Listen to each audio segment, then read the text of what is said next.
Hi everybody, I'm Rook. Welcome to the table. Got a deck profile for you today. Something I haven't really dabbled with too much, but I decided to make a deck because I've seen it consistently do well, and I just wanted to try it out.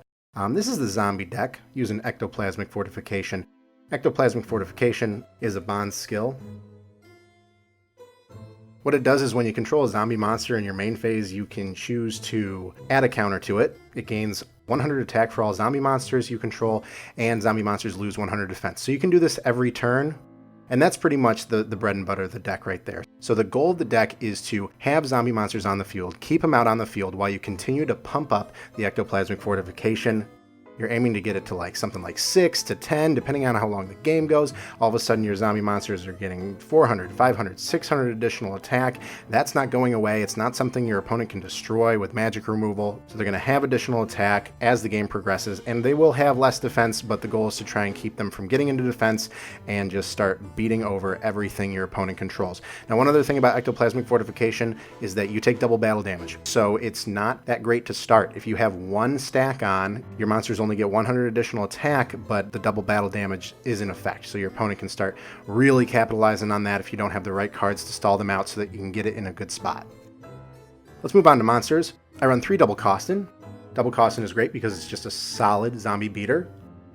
That's 1700 attack, 1650 defense. So let's say turn 1, I'm summoning Double Costin. I'm already putting a counter on Ectoplasmic Fortification. Double Costin's at 1800 right now. That's a really strong turn 1 monster, and it can probably get over whatever you say. I'm going second, it could probably get over something that your opponent had summoned the turn before.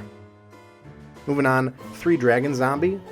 Dragon Zombie also really solid beater for zombies. 1600 attack, only to increase with Ectoplasmic Fortification as I continue to get counters on them. And Dragon Zombie 0 defense. So the defense loss doesn't really affect Dragon Zombie, so that's good there. And final monster, only 9 monsters in this deck. I run 3 ZOMBINA. I say I only run 9 monsters, but it's really like I run 12, because of course ZOMBINA's effect is when it gets sent from the field to the graveyard, I can special summon a monster, level 4-star lower monster from my graveyard onto the field. So ZOMBINA's going to get me back my Double Costins, going to get me back my Dragon Zombies. Like I said, goal of the deck, have a zombie monster on the field at all times so you can keep pumping up the Ectoplasmic Fortification. So these 3 monsters are really tight, and it's really all that I'm finding that I need in terms of monsters. Moving on to spells. This is post Scars of Battle, so I have implemented 2 Book of Life. Book of Life is a toss-up right now.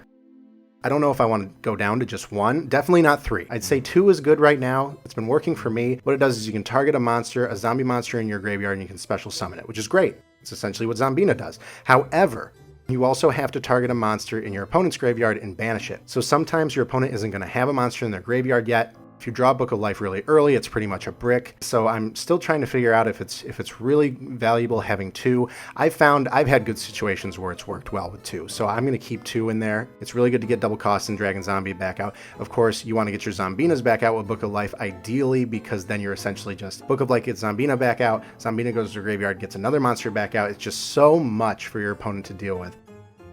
And that's the only spell I run. Now, traps, this is a very trap-heavy deck, I will say. Let's start with, of course, 3 Windstorm of Itaqua. Now we're talking about stalling the opponent out just so we can get Ectoplasmic Fortification counters up and up and up. Windstorm of Itaqua. There you go. Prime, stall trap. Change the battle positions of the monsters your opponent controls, and let's stall them out. Let's continue to keep the zombie monsters on the field, keep Ectoplasmic Fortification coming up, and very similar to Windstorm, let's move on to 3 Kunai with Chain.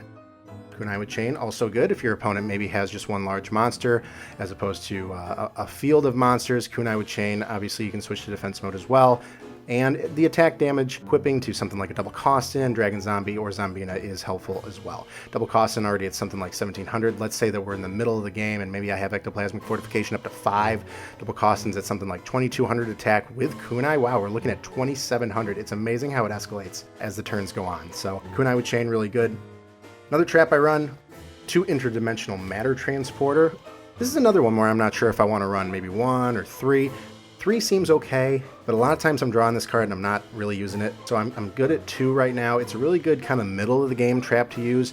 You target a monster that you control and you actually banish it to the end phase. So say that your opponent is declaring an attack with a monster. It's clearly going to beat over my dragon zombie or my double costin, but I have the life points to spare and I don't want to see that monster go away because I want to keep bumping up my Ectoplasmic Fortification. So I can use Interdimensional Matter Transporter and I can remove double costin or dragon zombie or zombina from the field momentarily, take that damage to the face, sure, and then it comes back at the end. So it's like the monster is unaffected and it's only going to get stronger next turn. And then last trap I run, 1 Dust Tornado. This actually was the 3rd Interdimensional Matter Transporter spot, but I did bump it down to 2, so I was like, what do I want to fill this with? It's currently a Dust Tornado right now. I might change it to Night Beam just because I like Night Beam so much. But Dust Tornado, I mean, sometimes you just need that magic removal. Obviously, this deck has no other way to remove field spells or back rows. Really, a lot of it is I'm playing the monsters and I'm just trying to bait these traps out. I'm like, okay, they can only have so many kunais, so many windstorms similar to me. And, you know, the goal is that my monsters are strong enough where they're forced to use those traps and then eventually they have nothing left. But sometimes there's a field spell that's annoying, so I like Dust Tornado. So this is a really compact deck. I'm pretty solid. I'm finding that it's working pretty well. I will say it's not terribly fun to play, to be completely honest, because it's really just, okay, stall.